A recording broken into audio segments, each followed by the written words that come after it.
one of my biggest failures is it kind of comes with with one of my pros is I am very good at starting things, Yeah. but I get caught up on the minutia of things, and then it burns me out, it stresses me out, and then I don't push it through all the way. Yeah. I've gotten much better at it as of, the last few years, but it's because I figured out how to solve that problem. Welcome to the LO Code Podcast, where we talk about everything from marketing to just general loan bullshit.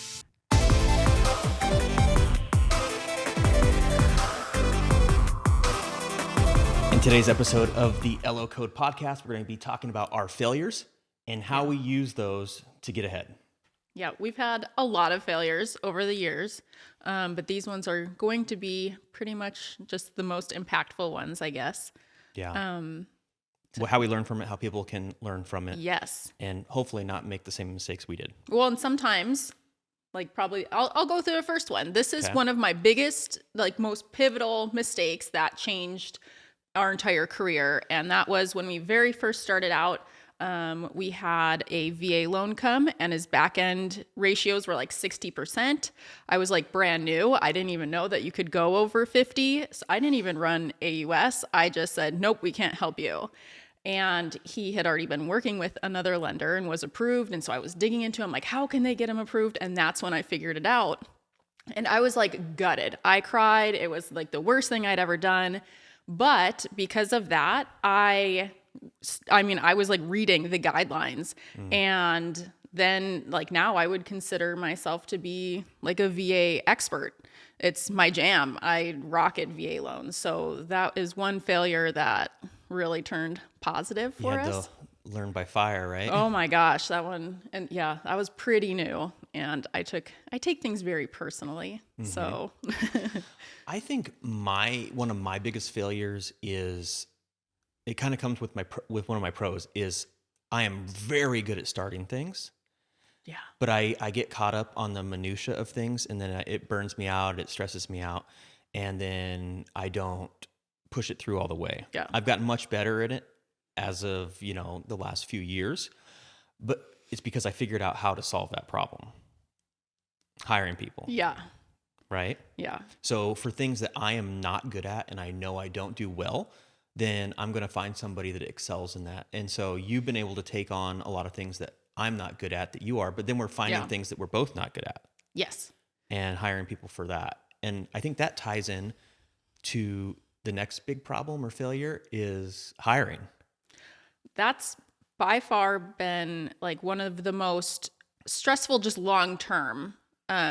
Because especially when I was trying to get an assistant for loans, I had a really hard time, and it put me off. After we were done with that, I took on everything by myself. I do everything app to close, client relationships, social media, and it burned me out so bad. And what we learned is hiring the wrong person can demolish your business. Yeah. And it can just derail everything that you've done.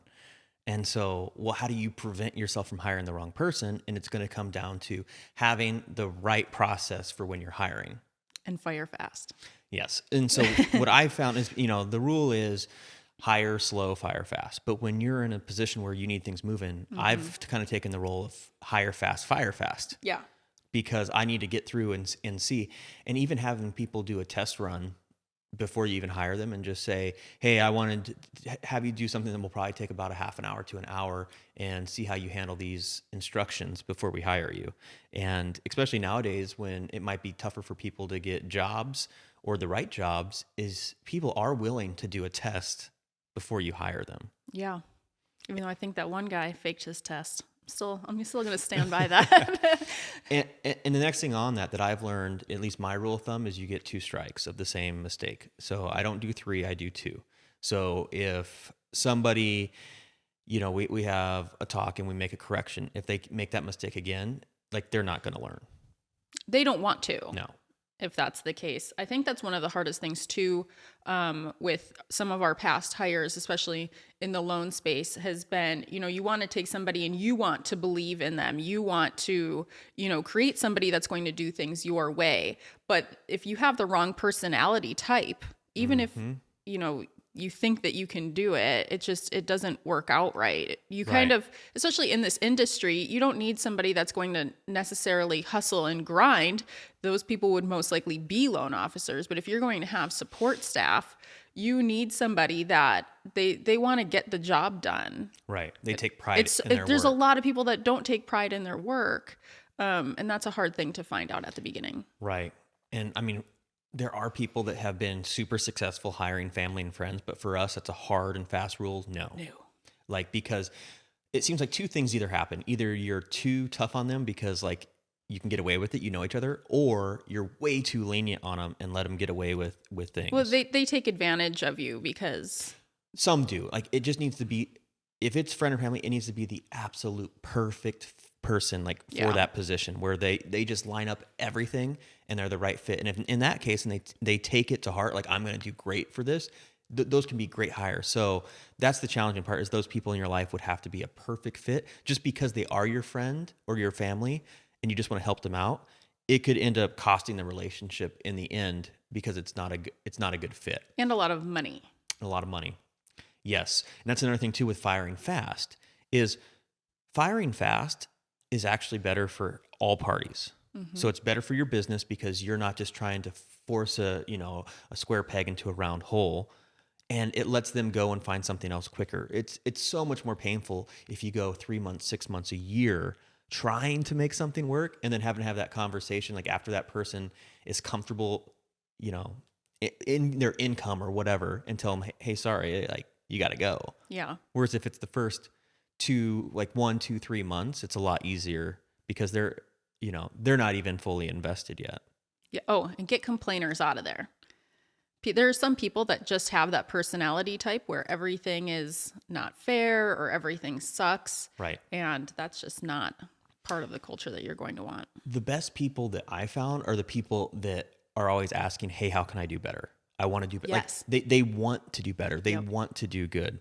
And usually to get that out of somebody very quickly. So as soon as you bring them on, give them a task that is outside of their expert. Like, they don't have the knowledge or the know-how yet. Like, you're Yeah. doing this you're giving them too Outside much. of their comfort zone. Yeah, you're giving them too much on purpose to see how they handle that pressure. And then they're going to fail. They are. But you Yeah. want to see how they do it. Do they just try to like put something together and just hand it in like it's perfect? Or do they come to you and say, hey, I did everything I could. I went to these resources. I did this. And I just really don't know like how to do it. Like, could you help me? That's a great person. And once you do go through step by step how to do whatever it is that you gave them to do, if they can learn that quickly and not make that mistake again, that's a great hire. If they mess it up twice, like, they're just not going to get it. That's a great idea. Give them something that they can find the answer to on Google that they can solve themselves. Doesn't have to be super complex. And you can even let them know, a lot of this you can find on Google before they start. So start there and then come to me. Yeah. Right? Because self-starters, like, yeah, anyone can say, I'm a self-starter. I can learn things. But until they've been put under fire, can they really? Well, I think that's one of the biggest failures of people in general, loan officers in general.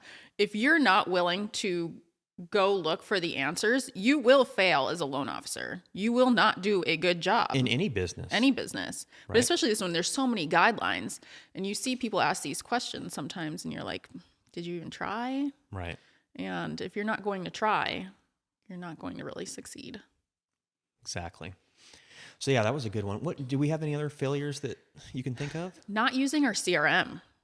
Yeah. That one is huge. And I really didn't think about it while I was kind of, trying to figure out where these failures have come from. But then I realized the other day that all of our past clients that the loan didn't go through, people that filled out applications or were interested in refinances or whatever, we never threw them into the CRM that we've been paying for millions of years. And that's such a huge amount of people. Yes. That could have been business that is just technically wasted, aside from the fact that they hopefully see us on social media.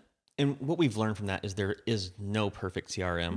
No. There never will be, even if you custom build one, which, I mean, I know people have spent hundreds of thousands building out their CRM, and it's still not perfect.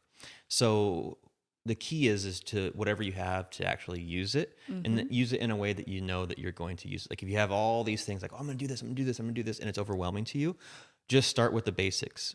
Make sure every person gets uploaded, every person gets segmented. So prospect, client, refinance, purchase, just so that you know where those people are.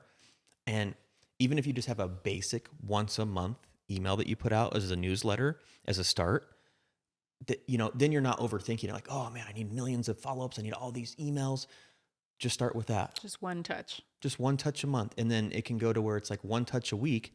And the key that we found, especially in this day and age, is anything that you send out needs to have value, right? You need to be giving information about the market, about their home, changes in rates, like whatever it is that would add value to them, you can. And the cool thing about a lot of CRMs is if you do have like news that just popped up, you can just do a broadcast to your entire list. And so you can just select, you know, broadcast to all, and then you're not having to stress about, well, how am I going to get this message out? Now, if you leave your 12 to like, oh, I'm going to do it, I'm just going to like, you know, every month I'm just going to make one, you're not going to. No. The basic ones that you know you want to have sent out need to be preloaded that you make, and good enough is good enough, and you can always refine it. Yep. Exactly. Another thing I think, you know, another failure is spending money on the wrong things, or not spending money, like not investing back in the business. Yes. They kind of go hand in hand. I think that's actually part of our success is the amount of, I mean, and sometimes that sucks. It definitely always sucks, actually. But the amount of money that we've reinvested into ourselves, our business, has made us grow leaps and bounds. It's not only a time thing. We invest our time, but we do throw money at stuff to learn because we want to be the best. So in all of those capacities. Like how much do you think that I've spent on courses, coaches, trainings? Probably over 100,000. Yeah, since we've been in business. Yeah. And a lot of people are like, oh, that's not crazy. Including those degrees. Yeah, 2 degrees. But a lot of people look at like investing in courses is crazy. Like spending $100,000, that's crazy. But that 100,000 has paid us back millions. Yeah, exactly. Like 20x, 30x. I don't even know. Like it'd be crazy to go back and try to like calculate that. But the way that I look at that is I want to accelerate what I need to know by going to someone that's already done it successfully and knows the ins and outs. So if I need to know how to do X, I'm going to go find the person that I feel is the best at doing X and pay them, whether it's through a course, whether it's through coaching, mentorship, like whatever it is, because I'd rather just get there faster. Like if you learned on your own, how long could it take years? And think about how much time and money we spent on college, where we walked away with pretty much nothing except for being able to now learn on our own better than probably when we started college. Right. People are willing to drop money on that. No problem. But then once they reach, real adulthood and they're in their careers, they're like, oh, I don't need to learn anything. Right. But it's like you just literally threw tens of thousands of dollars away on college, which we don't even need for this job. So nowadays you look at it, and even back when we went, you're paying tens of thousands, if not hundreds of thousands for a degree. Mm-hmm. Whereas if you find the right coach that might have a course that's $2,000 or $5,000, that's a fraction of what you paid, and you'll learn so much more specifics about what you're trying to do that's actually going to make you money. Yeah. So people just have the wrong mindset. That $5,000 can make you $500,000 if you implement it. You have to implement. So that's the big thing for me is I found that when I spend money, I'm much more likely to put the effort in. Yeah. And it feels like the more I spend, the more like the courses and things I've wasted are the ones that I just kind of like want to dabble in. Maybe it's outside of what I'm really doing, but I'm like, oh, I'd like to know that in the future. And it was a couple $100. I never touch it. Yeah. But like we just hired a coach for like TikTok and advertising. We paid $5,000 for him. Mm-hmm. I'm utilizing the crap out of that because I invested the money. Yeah. I get on my calls. I do my work, go through the trainings. Or you can always pay for an employee to do the schooling that you don't want to do so that they're now educated to do those things that you don't want to do. Right. Exactly. Yeah. Whatever you're not good at, you can have them do, and they can just relay it to you, make an SOP. So like a list of how it should be implemented. And then they could train the next person. Mm-hmm. Exactly. Yeah. So yeah, it's kind of wild to think about like reinvesting back in yourself. It's not an expense, it's an investment if you do it correctly. But it's in everything. I think people are very short-sighted. So, I mean, even if you look at health, how many people are reinvesting in their health? And it pays dividends and how successful you're going to be. Exactly. Well, that was awesome. I hope some people learn from our failures. Yeah, I think those were the major ones. I think so. Yeah, it was awesome. Oh, not delegating. I mean, we kind of touched on that, but that was one of my biggest failures as well. Not delegating, get burned out. You have to be able to have somebody have your back. And that's one thing that I definitely didn't do enough of when we were overwhelmed with refis and stuff. Right. Even if I wouldn't, I had a bad experience with the assistants, so I didn't want to hire another assistant, but I could have had somebody go do my grocery shopping or help out at home. And just that it's another investment, I guess. Investing in that would have given me a better quality of life, and I could have made a lot more money because I wouldn't have been so stressed out. And I think the key there is finding help on things that you hate doing, but have to get done. Yeah. So whatever it is that you excel at, you usually enjoy doing it. You can usually do it quick. You don't mind doing it. Those are the things that you should do. Cleaning. I need a housekeeper. There you Hate go. it. Like for me, sales and marketing, I love it. Yeah. And I just dig in and I dive in and it doesn't even feel like work. But like back end work, paperwork, technical stuff. That's why you got me. Yeah, it drives me crazy. And so like I think that's the biggest piece of advice I'd have for people. Like, who should you hire next? I would hire for the thing that's sucking up the most like mental capacity that's not helping you, that's making you burned out, and hire for that. Like you said, whether it's around the house, whether it's something in the business that just someone else needs to do so it can open up your bandwidth for the things that are going to move the needle. Because ultimately, if you're not out there prospecting and finding people you can help, whether it's clients or realtors or referral partners, you're not going to have any business. It doesn't matter how good. We know so many great loan officers that don't get any business because they don't do marketing. 100%. Yeah. I don't know how to convey it even more than that. How important it is. Yeah. It's not about who's the best. It's who's the loudest, unfortunately, in this world. Yes. And you're like the loudest person I know. So it's worked out well for us. So if you can be the loudest and the best, yeah, that's when magic happens. Exactly. Love it. Yeah. Awesome. Well, thanks for watching this episode. And if you want to learn more about us and what we do, go to thelocode.com. We just actually put up a new site if you're watching this recently. And the next episode is going to be about what? Putting you on the spot. Now I don't even remember. Oh my gosh. Well, now it's a mystery. It's not a mystery. I have it. Look at all my notes. I have it. It's motivation. Motivation. Boom. So make sure that you subscribe, or you on YouTube or what podcast place you can find us. Buzzsprout, Spotify, Apple. And it's just the LO Code podcast and then the LO Code for YouTube. Make sure you subscribe so that you get notifications when we put out the next episode every Wednesday. See you guys in the next one.